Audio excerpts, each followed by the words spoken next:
Epic cartoon story में स्वागत है।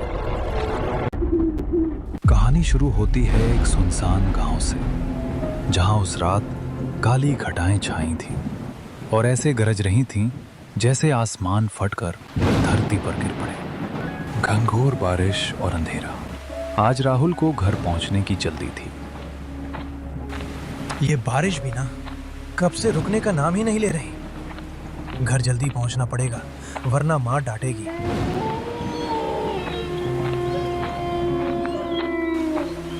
बारिश में कुत्ते का रोना गांव में इसे अच्छा संकेत नहीं माना जाता। कहते हैं जानवर उन चीजों को देख लेते हैं जो इंसानी आंखों से छिपी होती हैं। राहुल के घर का रास्ता जंगल के उस सबसे पुराने मोड़ से होकर गुजरता था, जहां दिन में भी लोग जाने से डरते थे।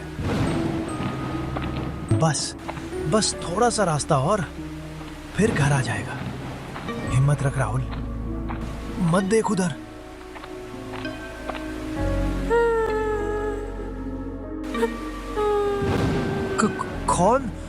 कौन है वहां?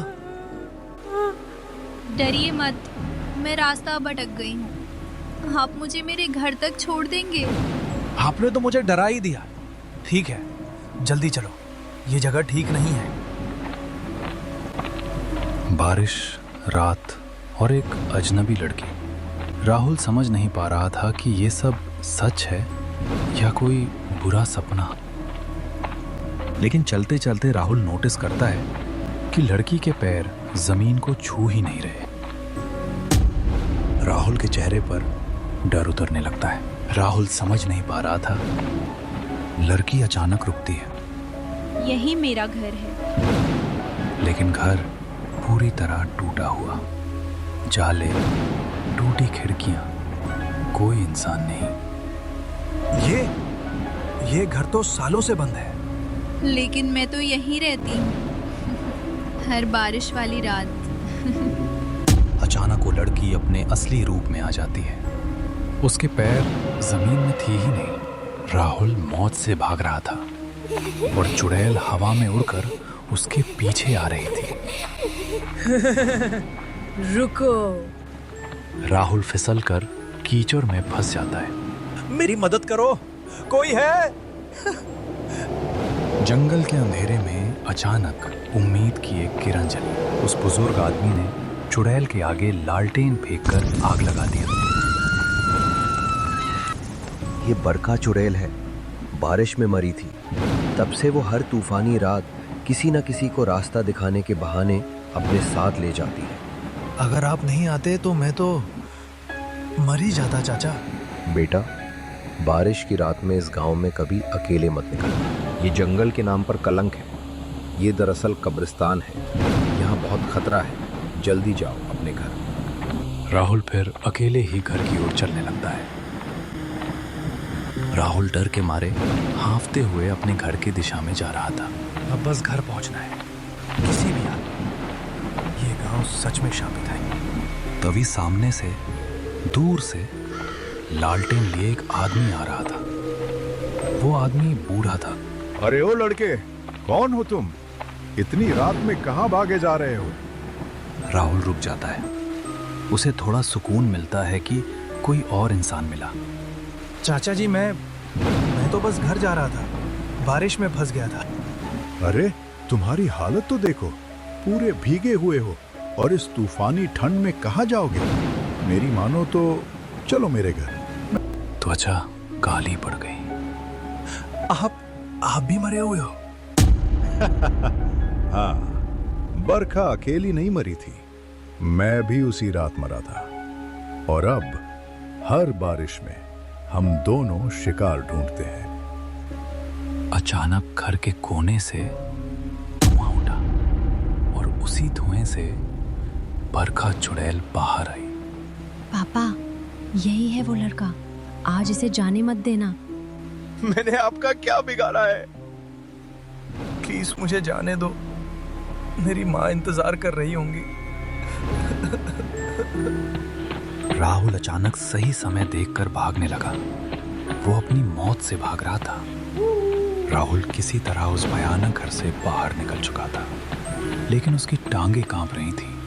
सीना फट रहा था। वो भाग रहा था जान बचाने के लिए। भगवान, बस एक बार बचा लो, अब कभी इस रास्ते पर नहीं आऊंगा। लेकिन राहुल को नहीं पता था कि मौत उससे तेज थी।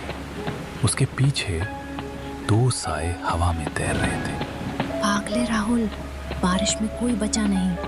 थक जाएगा बेटा, हर इंसान थकता है, इसलिए रुक जाओ। अचानक राहुल का पैर फिसलता है और वो नीचे गिर पड़ा। मुझे छोड़ दो, मैंने कुछ नहीं किया। मैं भी किसी का कुछ नहीं बिगाड़ा था, लेकिन मुझे इसके बदले मौत मिला। इसी प्रकार तुम्हें भी मिलेगी मौत। तभी राहुल के कानों में मंदिर की एक घंटी पड़ी। नहीं, मैं नहीं मरूंगा। बरखा, इसे अभी पकड़ो।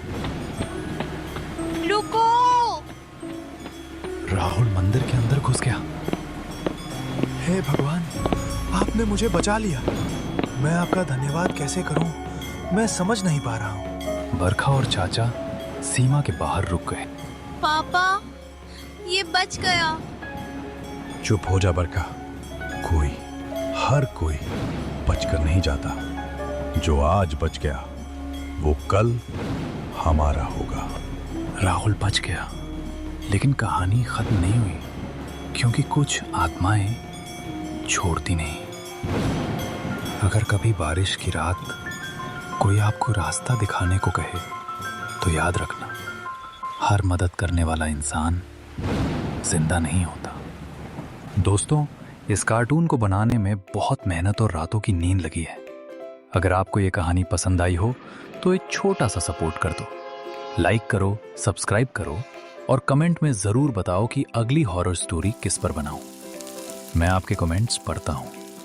आपका एक सब्सक्राइब मुझे और डरावनी कहानियां बनाने की ताकत देता है। मैं कार्टून बनाकर धीरे धीरे अपलोड करूंगा, आप लोग देख लीजिएगा। और अभी मेरा 15 सब्सक्राइबर ही है। 2026 का टारगेट क्या कंप्लीट हो पाता है, देखते हैं। 1 लाख सब्सक्राइबर का टारगेट रखा है। आप लोग अगर चैनल को सब्सक्राइब करते हो तो आप लोगों की मदद से 1 लाख क्या 10 लाख सब्सक्राइबर भी कंप्लीट हो जाएगा।